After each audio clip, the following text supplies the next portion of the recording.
Muy buenas tardes, les damos la más cordial bienvenida a esta segunda charla referente al marco normativo para el control de la calidad en albañilería con ladrillos cerámicos. Les recordamos que en nuestras redes sociales, en particular en nuestro canal YouTube Cerámica Santiago, pueden encontrar la primera charla de recomendaciones constructivas para trabajos en albañilería. Les invitamos a seguir nuestro Instagram, Facebook y canal YouTube para estar al día respecto a las próximas charlas gratuitas que iremos realizando en los meses venideros. Les invitamos también a poder abrir el chat de esta aplicación Zoom para poder realizar sus preguntas y todas las consultas que tengan, de manera de que al final de la charla podamos dar respuesta a cada una de ellas.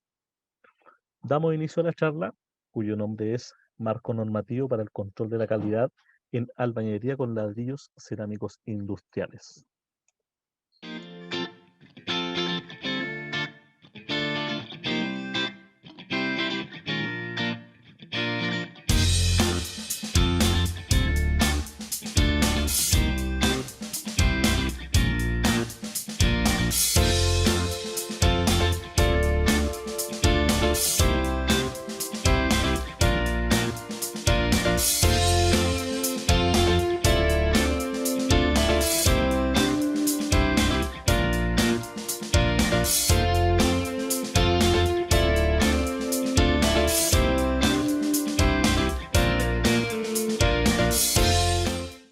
Muy bien, como les comentaba en un inicio, el marco normativo que nosotros vamos a ver en esta ocasión tiene que ver con principalmente la albañilería de ladrillos cerámicos, ¿no es cierto?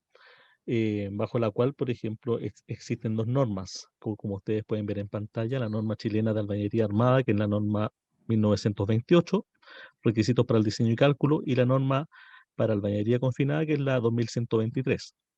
Además, para el sistema constructivo albañilería en su conjunto, también existen tres otras normativas o reglamentos en general que tanto la albañilería como cualquier otra solución constructiva deben cumplir, que es lo relativo a reglamentación térmica, acústica y comportamiento al fuego.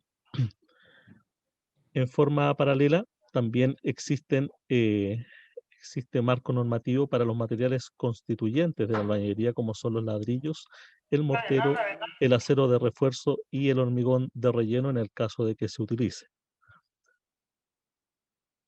Como les decía en un inicio, esta charla se enfoca principalmente en lo que es albañilería armada y confinada bajo las normas que ya mencionamos, ¿no es cierto? Y como ustedes saben, la albañilería armada es aquella albañilería que está constituida por tensores, en este caso, o barras verticales, en este caso, que se instalan al interior del muro, espaciadas cada cierta distancia, de manera tal de constituir una estructura que permita, en este caso, transmitir los esfuerzos de las cargas superiores, ¿no es cierto?, de las sobrecargas superiores hasta los cimientos. Por lo tanto, no tiene pilares como elementos de confinamiento, solamente una cadena de amarre superior, como ustedes pueden ver en pantalla.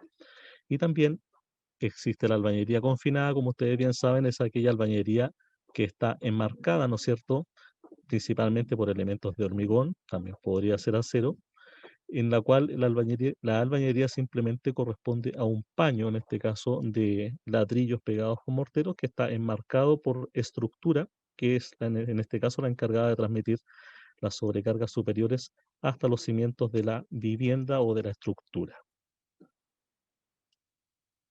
En lo que es propiamente tal,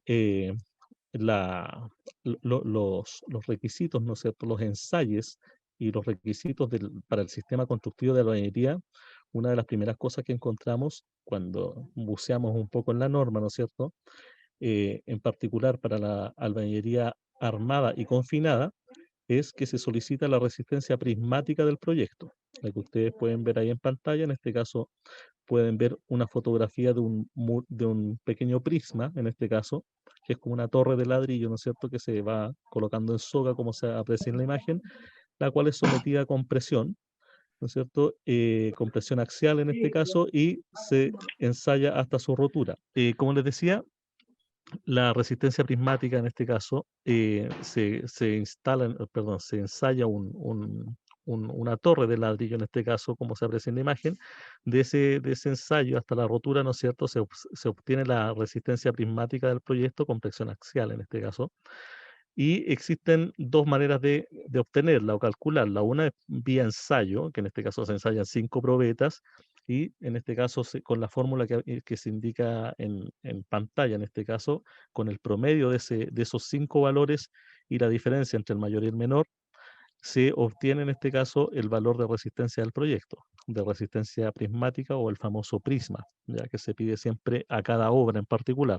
Ojo que este ensayo se pide a cada obra en general porque depende de cada obra el tipo de mortero que utiliza, el tipo de ladrillo que utiliza en general, ¿ya? Y también hay una manera de poder calcularlo o poder obtenerlo a partir del valor de la resistencia a la compresión de la unidad de ladrillo, ¿ya? Que es lo que se indica en el segundo punto, o de la compresión de las unidades. En este caso, el ladrillo, este valor que está acá es para ladrillo cerámico.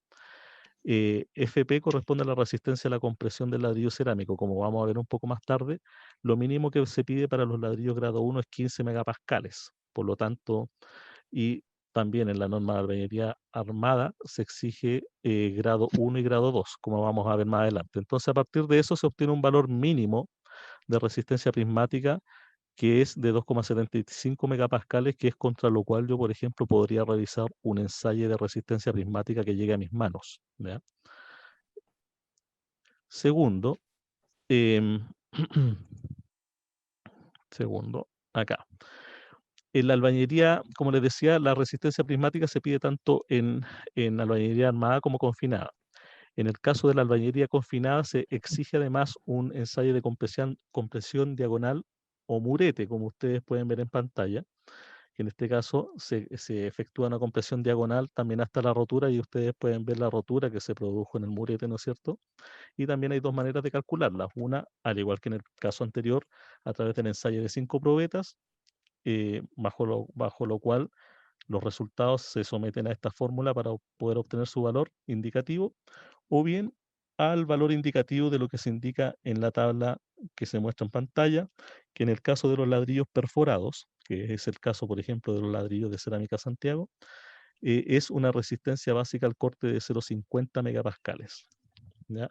Ahí también se indican, por ejemplo, para ladrillos macizos hechos a máquina o ladrillos huecos hechos a máquina, pero hay que tener en consideración de que, por ejemplo, la norma de albañilería confinada, por ejemplo, no permite el uso de ladrillos huecos, como vamos a ver más adelante. Ah, También existen exigencias en cuanto a la reglamentación térmica, acústica y fuego, ¿ya? A lo que es habitabilidad de los proyectos, ¿ya? En lo que es reglamentación térmica, como ustedes saben, existe un mapa actualmente, mientras no cambie la normativa, probablemente a futuro cambie un poco algunos valores, algunas exigencias, pero hoy en día lo que está vigente es lo que se muestra aquí en pantalla, que es, por ejemplo, para el caso de muros, 7 zonas, también el techumbre y piso ventilado, 7 zonas térmicas bajo las cuales, por ejemplo, los muros, en el caso de Santiago, que es zona térmica 3, tiene que cumplir una transmitancia térmica de 1,9 watts partido por metro cuadrado Kelvin, que es la exigencia de transmitancia para esta zona. Y así también para otras zonas, como se indica en este caso en la tabla. ¿Ya? En la manera, en este caso, de poder certificar, ¿ya? Esta acreditación, ¿ya? De una solución constructiva, aquí estamos hablando no de un producto del ladrillo solamente, sino que de la solución constructiva, la albañilería, es, en este caso, según la Ordenanza General de Urbanismo y Construcción, en el artículo 4110, que es el que establece estos parámetros, es a través de un ensayo, ¿ya? De un ensayo efectuado en un laboratorio acreditado, ¿no es cierto? Y bajo la normativa vigente, eh, o también mediante la ficha, en este caso, del listado oficial de soluciones constructivas para acondicionamiento térmico del Ministerio de Vivienda y Urbanismo. ¿Ya? Cualquiera de esas dos formas son válidas, ¿ya? O sea, una no implica la otra. O sea, yo puedo presentar un informe de ensayo, solamente uno, o una ficha del listado y cualquiera de los dos es válido. También hay un informe de cálculo que lo puede hacer un profesional competente, que según la ordenanza es, por ejemplo, un arquitecto, un ingeniero civil, un constructor civil o un ingeniero constructor, que puede ejecutar un cálculo, en este caso térmico, para validar, por ejemplo, una solución constructiva, pero en el caso de los ladrillos por sí solos, solamente se permite un ensayo efectuado en un laboratorio, como les decía, o la ficha del listado. ¿Ya? Si yo a un ladrillo que tenga ensayado le quiero añadir otras soluciones, por ejemplo, una solución AIFS, esa sí se puede validar mediante un informe de cálculo. Acá ustedes pueden ver, por ejemplo, el plano de zonificación térmica, donde, por ejemplo, la zona sur, en este caso, que es Punta Arenas, acá, por ejemplo, la zona 7, Santiago, que está por acá, ¿no es cierto? Es la zona 3, ¿no es cierto? Y acá tenemos las distintas soluciones de ladrillo que nuestra empresa provee. Por ejemplo, por mencionar un caso, el ladrillo Santiago T11, que es de 32 centímetros de largo por 15,4 de ancho y 11,3 de altura. En este caso, este ladrillo puede ser utilizado hasta zona térmica 5, o sea, alrededor más o menos de la Araucanía Temuco, ¿ya? Ahora hay que tener en cuenta también otros requisitos extras que han estado pidiendo en el último tiempo por un tema de contaminación ambiental, los famosos PDA, ¿ya? Pero se exigen en algunas zonas bien particulares del país, ¿ya? Pero en líneas generales, estos son los requisitos que se piden en la norma. En lo que es reglamentación acústica, también el artículo 416 de la ordenanza es el que establece los criterios para la exigencia acústica. En este caso en particular, un índice de reducción acústica mayor o igual que 45 decibeles. ¿Ya? En este caso, la forma de acreditarlo también es bastante similar a lo anterior, salvo que aquí no se puede hacer un cálculo, solamente un informe de ensayo efectuado nuevamente en un laboratorio acreditado, en este caso, o con inscripción vigente en el registro de laboratorios del MIMBU, o mediante una ficha, en este caso, ingresada en el listado del mismo ministerio.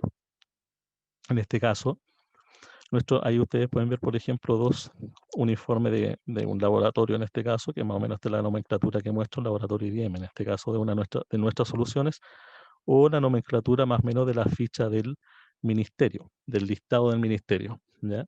De la solución constructiva. Lo que ustedes ven en pantalla en general, es importante señalar que en este caso la reglamentación acústica es aplicable solamente a los muros medianeros, en este caso que dividen dos unidades distintas de vivienda. Por eso ustedes ven viviendas pareadas o edificios, en este caso con departamentos, en que el muro que está en color naranjo, que es el muro que divide dos unidades distintas de viviendas, es al cual se le exige esta índice de reducción acústica mayor o igual a 45 decibeles. ¿Ya? En este caso, toda nuestra línea de ladrillos Santiago, que son ladrillos de mayor ancho, de 15,4 centímetros de espesor, son aquellos que cumplen por sí solos, en este caso, la exigencia acústica. ¿Ya? En el caso de los ladrillos Santiago 7, 9, 11 y 14, que tienen un ancho un poquito menor, que es de 14 centímetros, ahí dice que a la vista no cumplen, en este caso, la normativa acústica, pero sí, si por ejemplo yo le aplico un estuco en dos caras, sí lo cumple. ¿Ya? Y finalmente lo que es resistencia al fuego, acá en resistencia al fuego también, la manera de acreditar en este caso también es mediante la inscripción en el listado o la ficha del listado al fuego del MIMBU o mediante un informe de ensayo efectuado en un laboratorio, como ustedes pueden ver ahí, ¿no es cierto? Se indica, por ejemplo, en el laboratorio IDEM para una solución de uno de nuestros ladrillos, una clasificación al fuego de F180, ¿ya? O también más o menos la nomenclatura de las fichas, que estas son un poquito más chiquititas, a diferencia de las térmicas y acústicas, que tiene el listado del ministerio, ¿ya? En particular, ustedes, por ejemplo, esto es lo que un poco sale en la ordenanza, en el artículo 4.3, que tiene relación con la resistencia al fuego. En el caso de los ladrillos, que están en la zona encuadrados en rojo ahí, por ejemplo, para un muro divisor entre unidades o para elementos soportantes verticales, por ejemplo, se pide un F60. ¿Ya? Como ustedes saben, F60 significa que el ladrillo una vez, o el muro de albañilería más que el ladrillo, el muro de albañilería una vez iniciado un siniestro, un incendio en este caso, el muro colapsa de alguna manera en 60 minutos. ¿Ya? Ahora, ese es el valor mínimo que piden. Si ustedes miran el cuadro inferior, donde están los resultados de resistencia al fuego de nuestros productos, podrán notar que la mayoría de los ladrillos tiene un F-180, o sea, a los 180 minutos después de iniciado un siniestro, un incendio, el muro colapsa, ¿ya? Ahora, la forma de colapso es muy importante. En el caso de la albañilería, no colapsa, por ejemplo, como en otras soluciones constructivas livianas, donde el muro prácticamente se derrite, por decirlo de alguna manera, sino que esa es una de las tantas maneras de colapsar, pero también hay otras en que, por ejemplo, el muro deja pasar, por ejemplo, vapores inflamables, o bien, por ejemplo, el muro por alguna fisura deja pasar alguna llama, ya que es principalmente el caso de la albañilería. Por lo tanto, por eso es que siempre en los por eso es que siempre en los incendios, lo que principalmente se ve en pie después de un incendio son estructuras de albañilería que han podido sobrevivir a un incendio. Hay que tener en cuenta que los ladrillos se cocen a temperaturas de 900, 920 grados, ¿ya? Los ladrillos cerámicos industriales, así que tienen una alta resistencia al fuego. También ahora ya pasamos al marco normativo, pero de los materiales constituyentes de la albañilería, en este caso los ladrillos, ¿ya? Como yo les decía en un inicio, tenemos en particular en la norma 1928, ¿no es cierto?, que es de albañilería armada, y en la norma 2123, que es de albañilería confinada, se establecen una serie de requisitos, ¿ya? En el caso particular de los ladrillos, se hace referencia a diversas normas que regulan a cada producto. En el caso de la norma 169, es aquella norma que establece los requisitos para los ladrillos cerámicos. Como ustedes pueden ver en pantalla, por ejemplo, los ladrillos se clasifican por clases y por grados, y bajo eso se le hace su exigencia o se pide el famoso informe de calidad que en muchas obras ustedes piden, por ejemplo, a un proveedor como nosotros. Ya ustedes pueden ver en pantalla, por ejemplo, la clasificación por clase establece la existencia de ladrillos MQM, MQP y MQH, ¿ya? MQM, MQ en general significa hecho a máquina, el M significa macizo, el P perforado y el H hueco, ¿ya? En general, esta clasificación es importante porque los ladrillos perforados, por ejemplo, como ustedes pueden ver en el cuadro inferior, en la albañilería armada, por ejemplo, se permite el uso de ladrillos MQP, por ejemplo. Ahí también dice MQM, eso está trasladado a esta PPT tal cual aparece en la norma. Pero ahí yo tengo una observación, ¿ah? Porque en general MQM es un ladrillo macizo que no tiene perforaciones, y todos sabemos que la albañilería armada lleva, por ejemplo, tensores de refuerzo, ¿ya? Entonces ahí por un ladrillo macizo sería difícil pasar un tensor, ¿ya? Pero en el caso específico de los ladrillos perforados, por ejemplo, es lo que permite, por ejemplo, el uso de una albañilería armada, no así en el caso de los ladrillos huecos. Los ladrillos huecos son aquellos que tienen un volumen de huecos y perforaciones mayor al 50% del volumen bruto. ¿Qué quiere decir esto?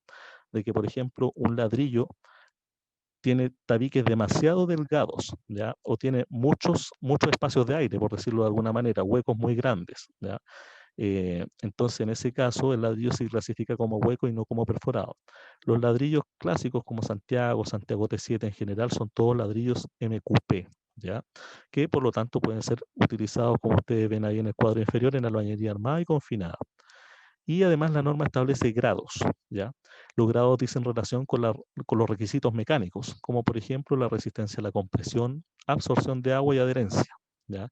En el caso particular de la albañilería armada, permite el uso de ladrillos de grado 1 y 2, ¿ya? O sea, por ejemplo, lo que es resistencia a la compresión, ahí se exige, por ejemplo, mínimo 11 megapascales, y tiene directa relación con lo que veíamos al inicio de la presentación, si ustedes recuerdan, en lo que es resistencia prismática, ya el prisma, ¿no es cierto?, de la albañilería. En este caso, una de las maneras de calcularlo es igual a 0,25 por el valor, en este caso, de la resistencia del ladrillo, a la compresión del ladrillo solo. Ya en este caso, si uno multiplica 11 por 0,25 da 2,75, que es el valor indicado mínimo para la resistencia prismática, ¿ya?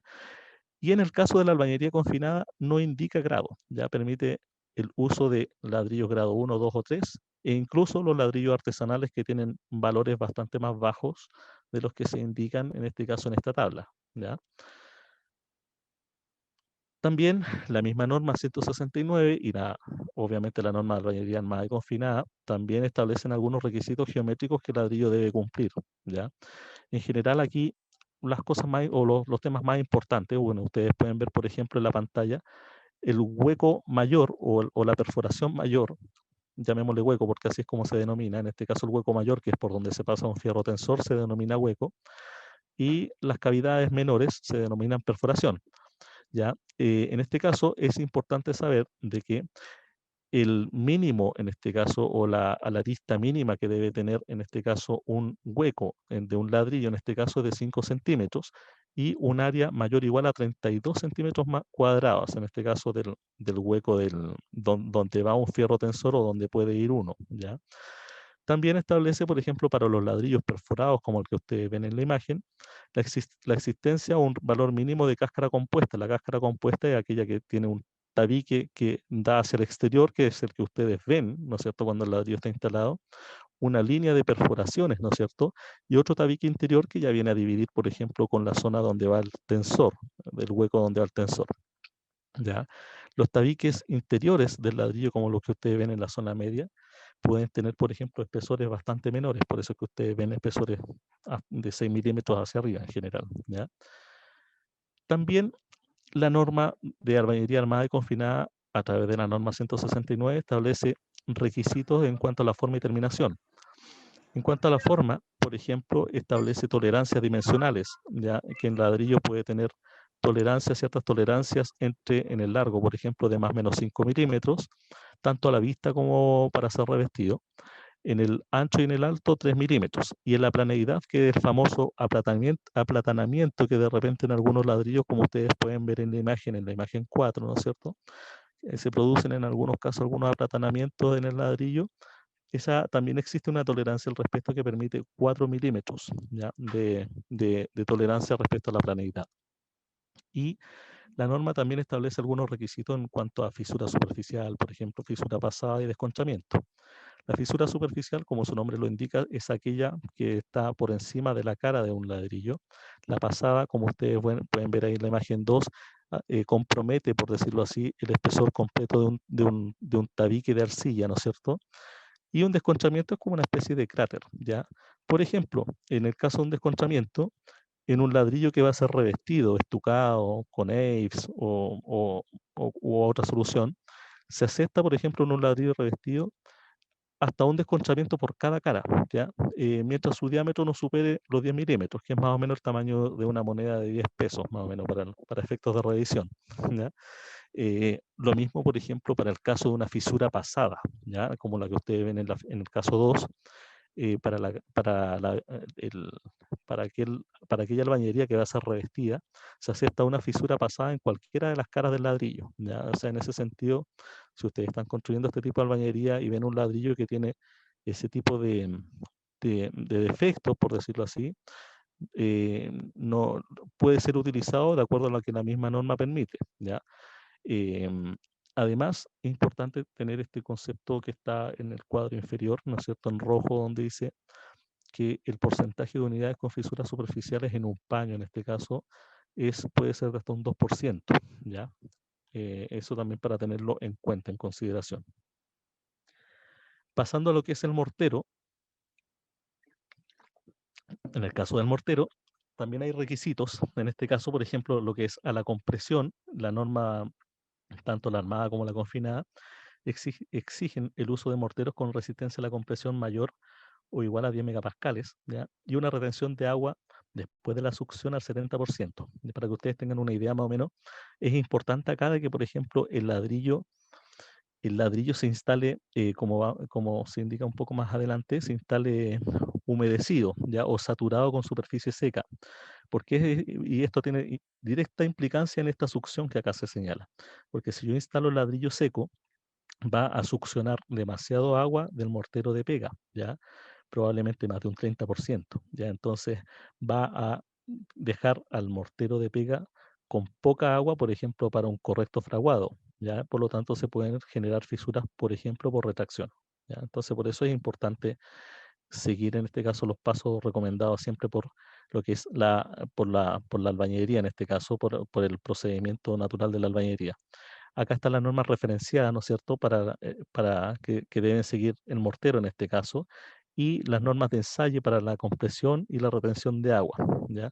Y en el caso también de que dice, la misma norma señala que se puede utilizar morteros que no se sometan a los ensayos anteriores mientras cumplan los requisitos que se indican ahí. Por ejemplo, una dosificación de una parte de cemento por 0,22 de cal y 4 de arena. Ya en este caso la cal lo que hace ahí es el efecto aglutinante, algo similar como ¿cómo se llama? Al gluten en la harina, ¿no es cierto?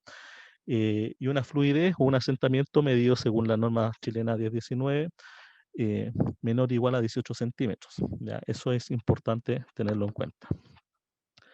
Además, en el caso del hormigón de relleno, acá hay un punto importante que la última modificación de la norma dejó en claro en un ítem, en un anexo, que permite, además del hormigón de relleno, usar el mismo mortero de pega, ¿ya? Como material de relleno para los huecos donde hay un tensor, como el que ustedes ven en la imagen, ¿ya? En este caso es importante saber y conocer también que la altura de llenado de estos huecos con hormigón o con mortero de relleno se limita solamente a 25 centímetros de altura, ¿ya? Y para en el caso de utilizar hormigón de relleno se exige una resistencia a la compresión de 17,5 megapascales, que se efectúa o se ensaya a los 28 días. Y una fluidez o la cantidad de agua en este caso va a estar dada por una fluidez o asentamiento de cono que sea mayor o igual que 18 centímetros, ¿ya? Ahí también se señalan, por ejemplo, las normas, que en este caso pueden, o bajo las cuales en este caso se establecen los requisitos tanto para áridos, cemento, agua y aditivos. Es importante señalar también que en este caso el uso de aditivos siempre tiene que estar especificado y verificado y bajo la supervisión y aprobación de la inspección técnica de obra, ¿ya? Y en lo que es acero de refuerzo, ya sea escalerillas, ¿no es cierto? O las barras en este caso de tensores, en los distintos tipos de diámetro, ¿no es cierto? 8, 10 y 12, que son los típicos que se ocupan en albañilería.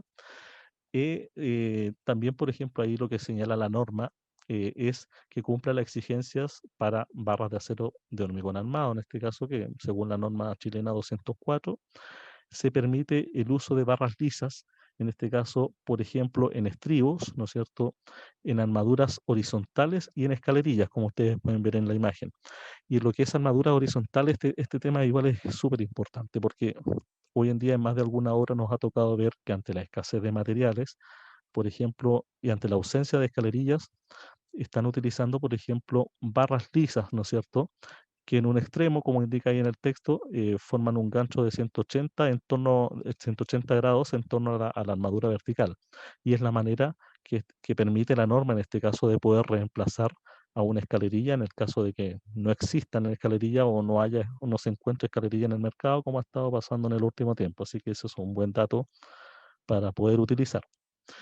Ahora bien, en lo que se refiere a inspección y control en obra, algunos aspectos básicos, en este caso declarar lo que la norma señala, dice que en este caso la función de la inspección en este caso es hacer cumplir, ¿no es cierto?, lo que la norma de albañilería armada y confinada señala, ¿no es cierto? También hacer cumplir lo que los planos y las especificaciones de obra indican y velar, obviamente, por la correcta ejecución de cada una de las etapas constructivas. Ya en ese caso, lo que es inducción y capacitación en ese sentido es importante, tanto como a la plana mayor, en este caso de la obra, como a los albañiles mismos, obviamente, que son quienes finalmente ejecutan la albañilería. Y en lo que es control de obra, también es importante seguir estos cuatro ítems que indican las dos normas de albañilería armada y confinada, que tienen relación con el programa de ensayo, ¿no es cierto? Criterios de aceptación, ensayo de materiales, componentes y de la albañilería y archivo de resultados. Entonces, en lo que es programa de ensayos de los materiales y pruebas estructurales, ahí es importante, bueno, como indica en un inicio el texto, es que las normas, en este caso, los ensayos se hagan de acuerdo a las normas chilenas vigentes, ¿ya? Eso es un básico, pero es muy importante, ¿ya? Y es lo que no contradiga a la misma norma, ya a la de albañilería armada o confinada. Los resultados de los ensayos siempre deben estar a disposición de la ITO durante la ejecución de los trabajos y también obviamente la inspección técnica y el mismo proyectista pueden exigir ensayos adicionales, ¿no es cierto?, ya sea a los materiales como a los elementos estructurales en caso de dudas respecto a la seguridad de la obra, de la estructura. En cuanto a lo que es mortero, el programa de ensayos, que esto se ejecuta en obra, ¿ya?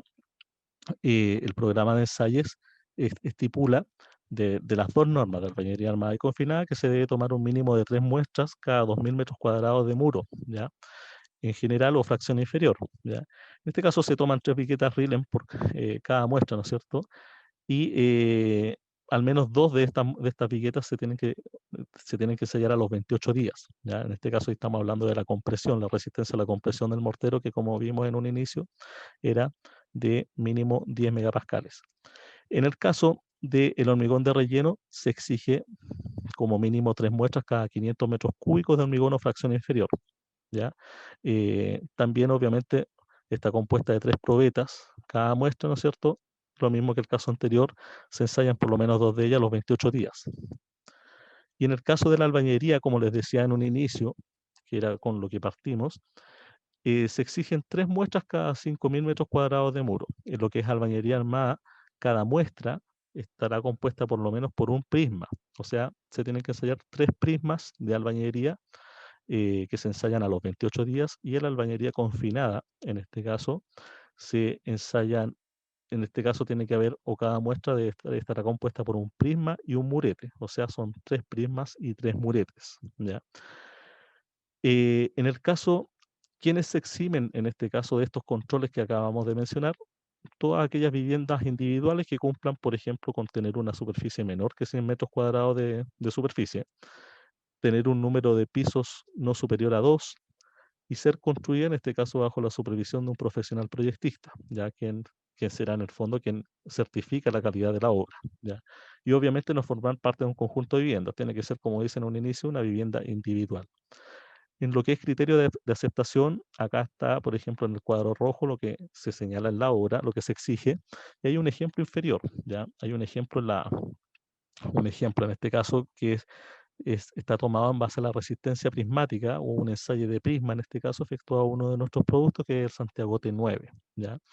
Por ejemplo, acá en este caso, el criterio de aceptación va a estar dado por la fórmula que ahí se indica, cuyo resultado de la división que ahí se señala tiene que ser mayor que 0,958, donde el X promedio corresponde en este caso al promedio de las 3 muestras, en este caso que se analizan.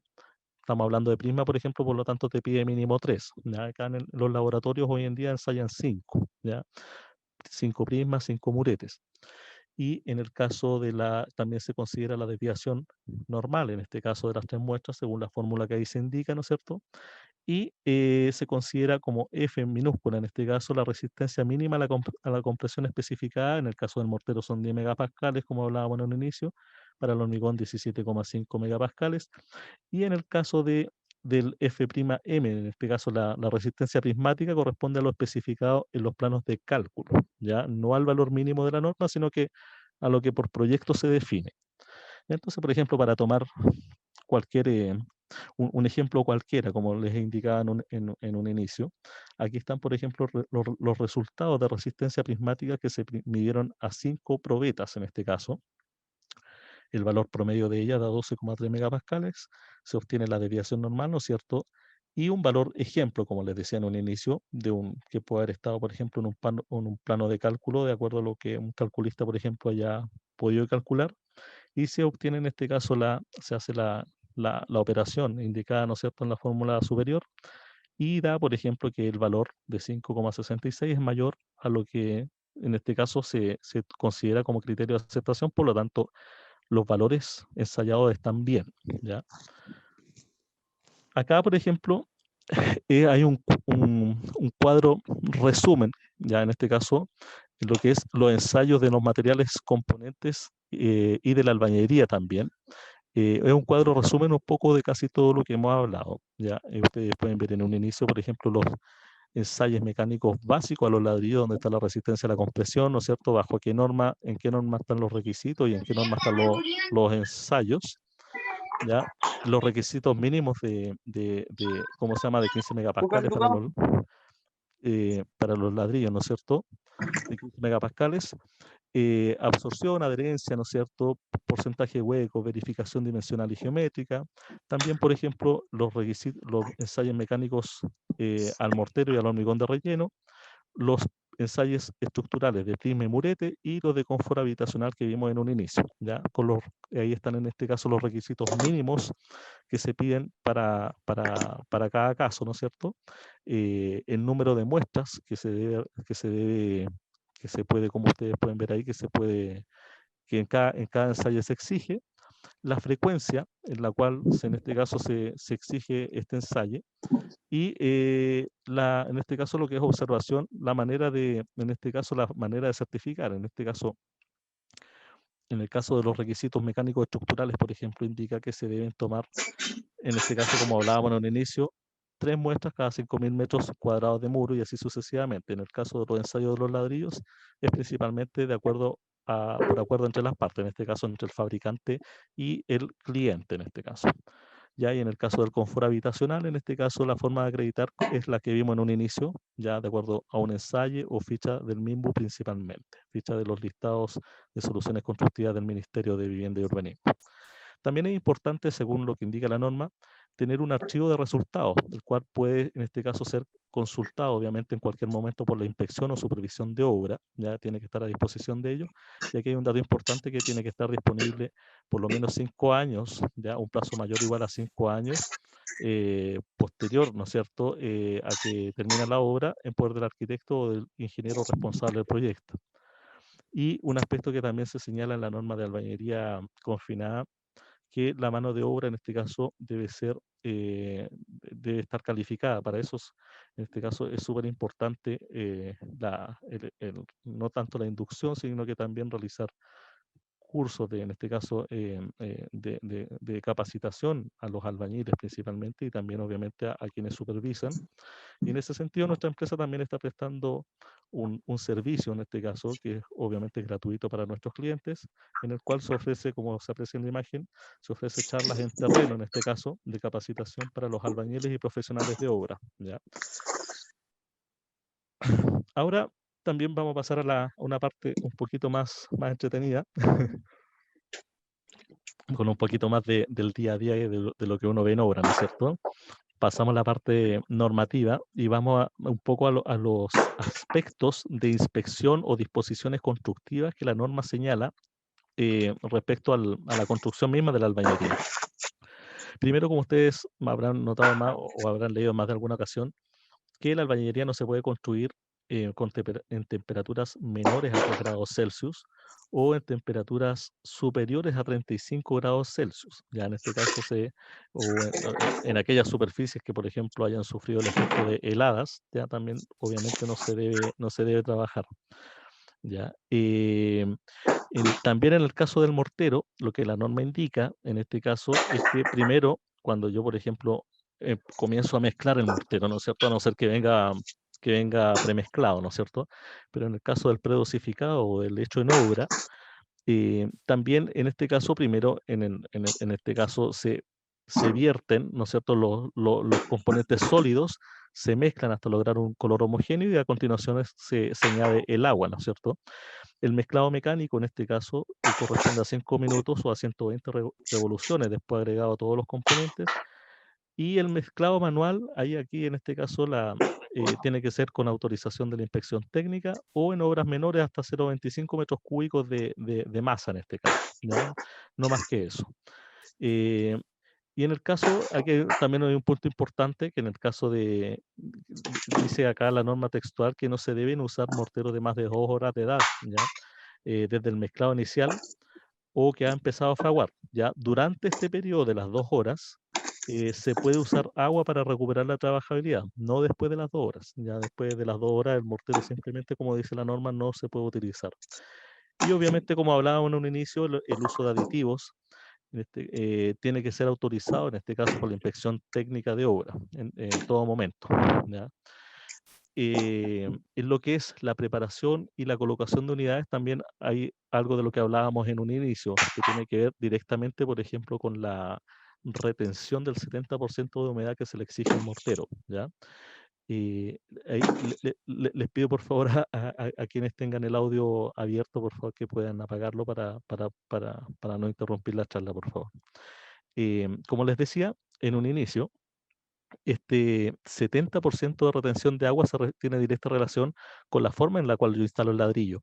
Por ejemplo, en este caso, los ladrillos, como les indicaba, deben instalarse con superficie saturada, con superficie seca, perdón, pero en estado saturado. Por ello es importante que, por ejemplo, se dejen, cuando uno va a construir la albañería en un tambor, ¿no es cierto? Deje el ladrillo sumergido durante 30 minutos por lo menos y después lo saque, lo deja descansar y lo instala en el muro, ¿ya?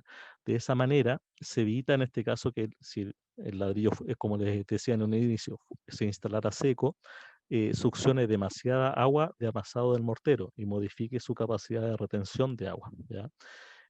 Por el contrario, si se instala con demasiada agua, o sea, si yo lo saco del tambor y lo instalo de inmediato, el ladrillo va a estar tan saturado que no va a tener la capacidad de succionar ni de absorber agua ya de amasado y no se va a producir una adecuada adherencia, ya porque está sobresaturado. Ya en este caso es importante que el ladrillo pueda absorber la cantidad justa de agua de manera tal de que se produzca la unión química entre la lechada de cemento y el ladrillo. Y eso se logra con una superficie saturada superficialmente seca. Obviamente lo que está abajo, lo que es ductos, esta foto es, yo la he visto en más de una obra, ¿no es cierto? Como ustedes pueden ver ahí, no se permite la instalación, en este caso de ductos, en huecos donde va un tensor, el cual después va a ser rellenado, ¿no es cierto?, con hormigón o con mortero de pega, ¿ya? Es un elemento estructural, es un pilar, por lo tanto no pueden ir elementos plásticos o de otra naturaleza en ese elemento, ¿ya? Lo que es el relleno de huecos, en este caso, los huecos en este caso a rellenar obviamente deben estar libres de materiales extraños. La interrupción de la colocación del hormigón o del mortero se debe hacer a media altura del ladrillo o de la hilada donde yo voy a terminar. O sea, por ejemplo, el caso que ustedes ven acá en la foto inferior derecha está lleno, por ejemplo, hasta arriba. Ustedes saben que, por ejemplo, la albañería se tiene que construir hasta 1,20 m por día, ¿no es cierto? Por un tema de evitar el asentamiento de las hiladas inferiores, del mortero de las hiladas inferiores. Entonces, en ese caso, cuando yo relleno un hueco para tensor, tengo que hacerlo hasta la mitad de la altura del ladrillo y no hasta arriba como se aprecia en la foto derecha inferior, ¿no es cierto?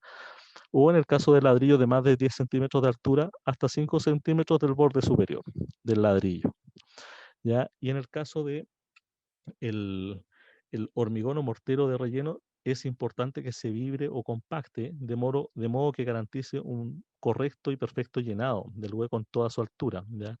Ustedes, por ejemplo, han visto en más de alguna ocasión, por ejemplo, en el caso de los pilares, cuando se utiliza moldaje, ¿no es cierto? Y quedan nidos de piedra, cuando se sacan los moldajes, ese sector donde quedan nidos de piedra, obviamente, eh, estructuralmente, prácticamente es pésimo desde el punto de vista estructural, afecta obviamente la capacidad estructural del elemento, del pilar en este caso, y acá pasa un poco lo mismo, o sea, es importante por eso el llenado para que quede un pilar parejo y con una sección completamente llena o rellena, en este caso, de mezcla, ¿ya?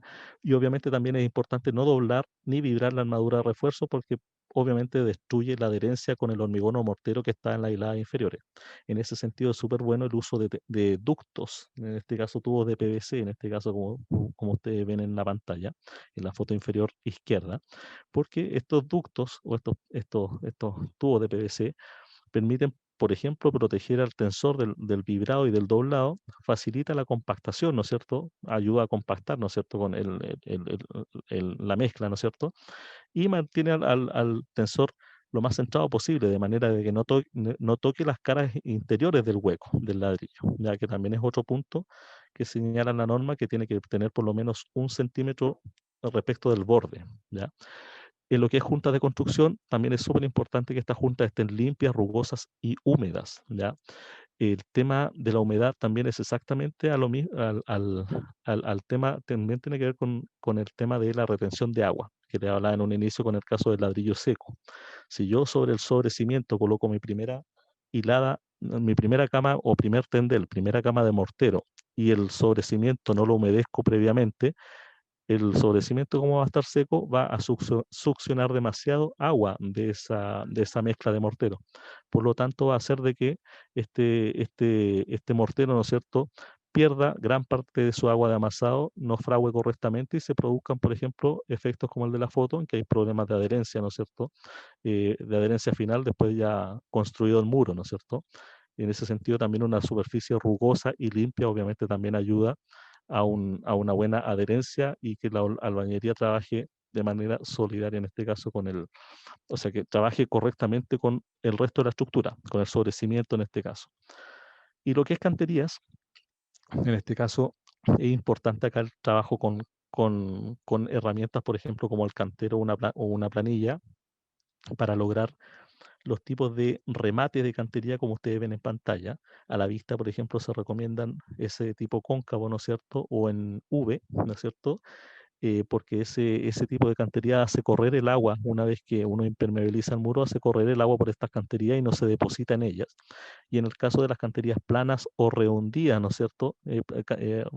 Redondida plana o llena, estas canterías se recomiendan principalmente cuando la albañería va a ser revestida. ¿Ya? En el caso de la cantería redondida plana, el rehundimiento máximo, según norma, puede ser de 5 milímetros, no más que eso. Ya considerar también que, como ustedes vimos un poquito atrás, la cáscara, el espesor del tabique del ladrillo tiene un espesor de 10 milímetros, así que si yo hago de más de 10 voy a encontrarme con el hueco interior o la perforación interior de la cáscara compuesta del ladrillo. ¿Ya? Lo que es curado de la albañería es muy importante, ¿ya? Es extremadamente importante efectuar un curado por lo menos 7 días, ¿ya? Desde que se construye la albañería. Se debe iniciar a las 5 horas de construir la albañería y terminar por lo menos los 7 días, ¿ya? Y este curado va a depender obviamente de las condiciones de temperatura, humedad, soleamiento, viento, por ejemplo. Estos 7 días en general se recomiendan a una temperatura de 20 grados. Y esto, el curado obviamente tiene la función de mantener y evitar, más que nada, evitar el escape brusco de agua, de amasado del mortero y que el mortero de pega pierda esa agua y por lo tanto se fisure o tenga fisuración por retracción, producto que el calor, por ejemplo, hizo que el agua se evaporara demasiado rápido. ¿Ya? Entonces, acá obviamente hay una fórmula inferior que tiene relación con los días necesarios de curado a temperaturas distintas de 20 grados. Por ejemplo, como ustedes pueden ver abajo, trabaja con temperaturas promedios de las zonas, por ejemplo, en Punta Arenas, la temperatura promedio es de 7 grados, por lo tanto ese valor yo lo ingreso a esa fórmula que ustedes pueden ver ahí y da que los días necesarios de curado ya no son 7, sino que son 4, porque obviamente en Punta Arenas las condiciones climáticas son distintas, ¿ya? Entonces, en ese sentido, el uso de este tipo de herramientas, esta fórmula es muy relevante e importante para una inspección técnica y para, obviamente, el profesional de obra. Otro aspecto importante respecto al curado también tiene que ver, por ejemplo, con que no es tan necesario efectuar lo que, por ejemplo, la persona está haciendo acá, ¿no es cierto?, que está aplicando un riego con agua. Em, o sea, esto es necesario, pero los especialistas en morteros señalan de que, por ejemplo, basta con una aspersión. Pues, en ese sentido, se puede, por ejemplo, utilizar una bomba de espalda, la cual, por ejemplo, se llena con agua, obviamente, y se va aplicando aspersión de agua sobre el muro y se mantiene el muro húmedo, ¿ya? Entonces, en ese sentido, se optimiza el uso del agua.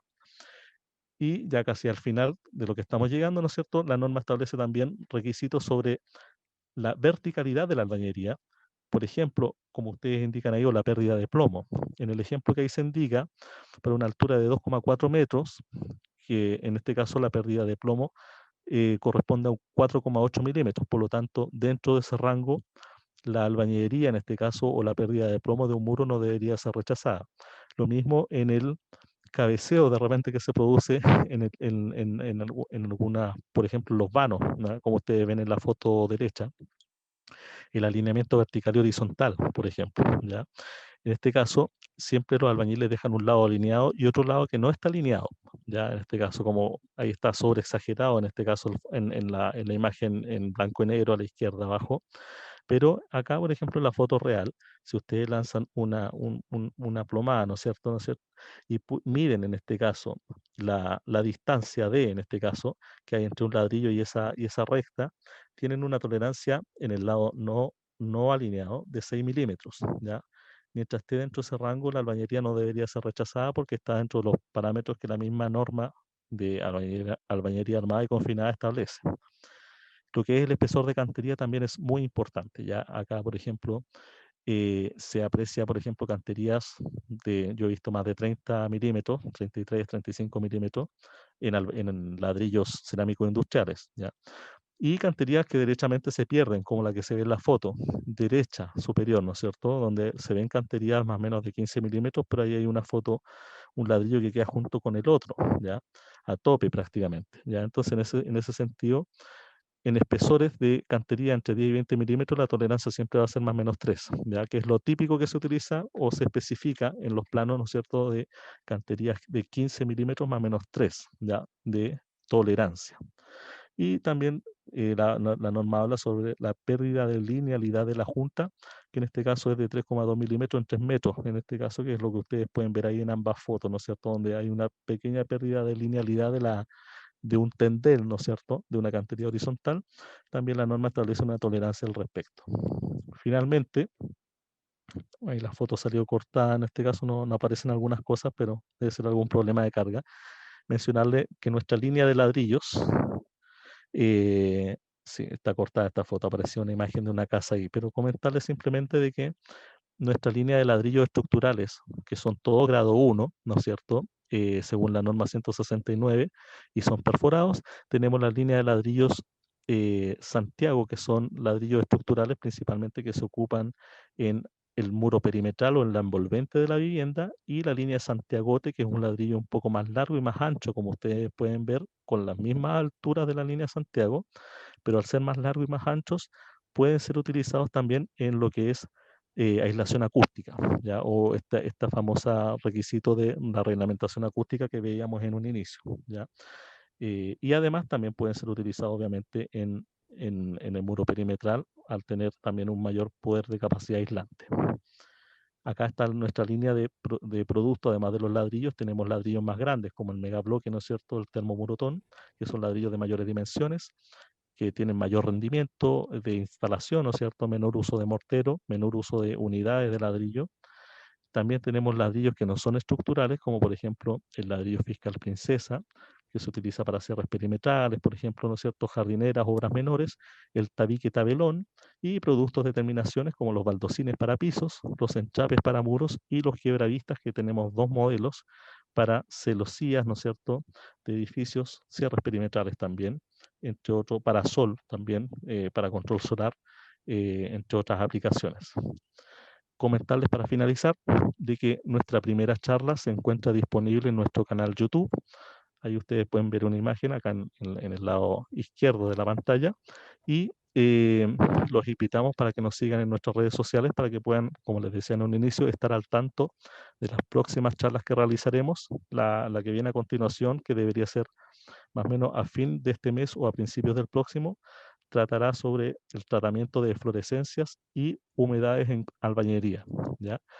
Para quienes lo requieran y que hayan asistido a esta charla, que se hayan inscrito y hayan asistido, pueden solicitar también a través de del chat del chat de esta aplicación una carta de capacitación o de certificación de asistencia a capacitación y el envío del manual del albañil de ladrillos cerámicos. Esa ha sido la presentación. Espero que les haya sido de utilidad y estamos atentos a las preguntas que puedan hacer.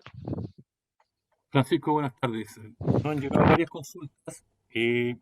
Oscar nos pregunta, cuando se rellena con mortero, ¿se utiliza el mismo mortero de pega?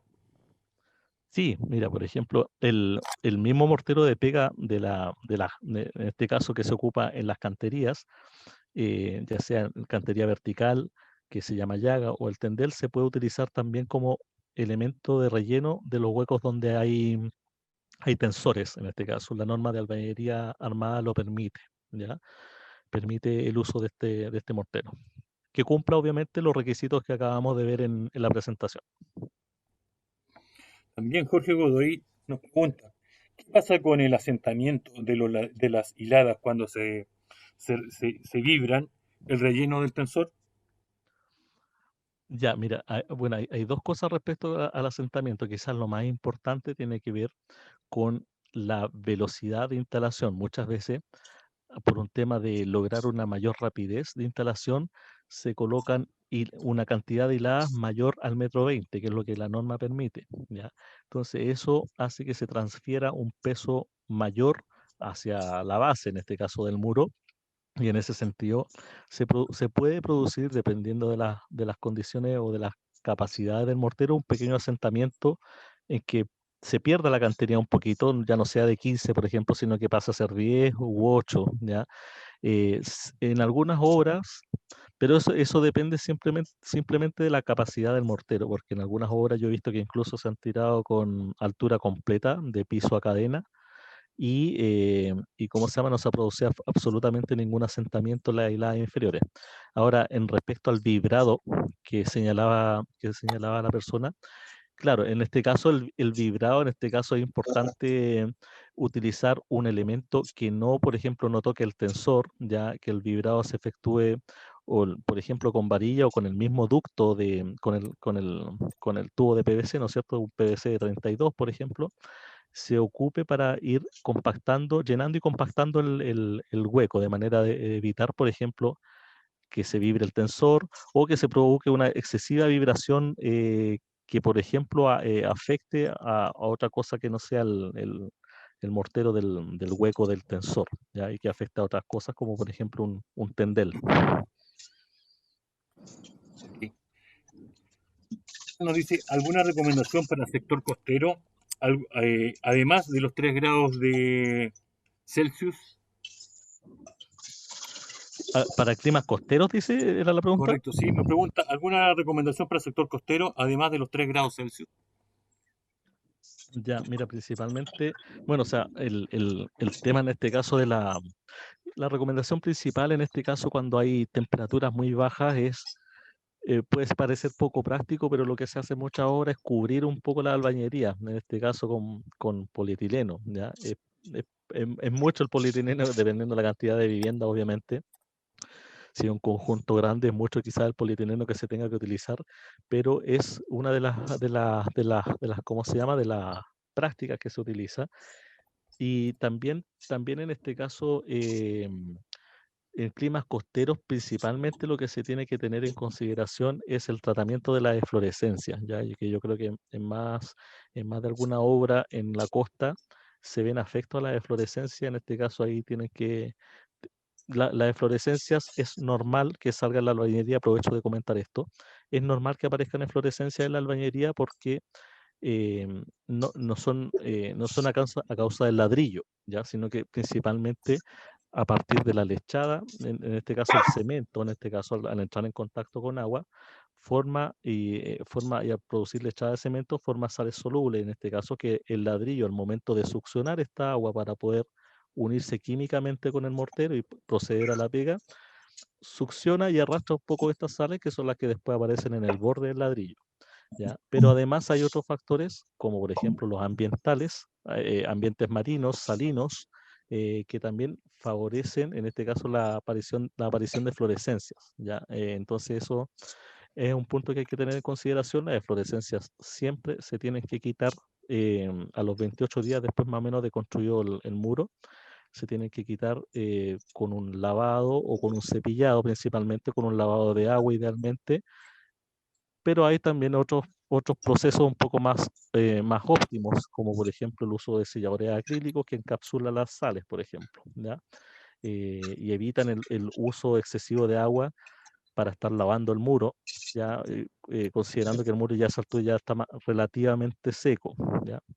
Eso principalmente.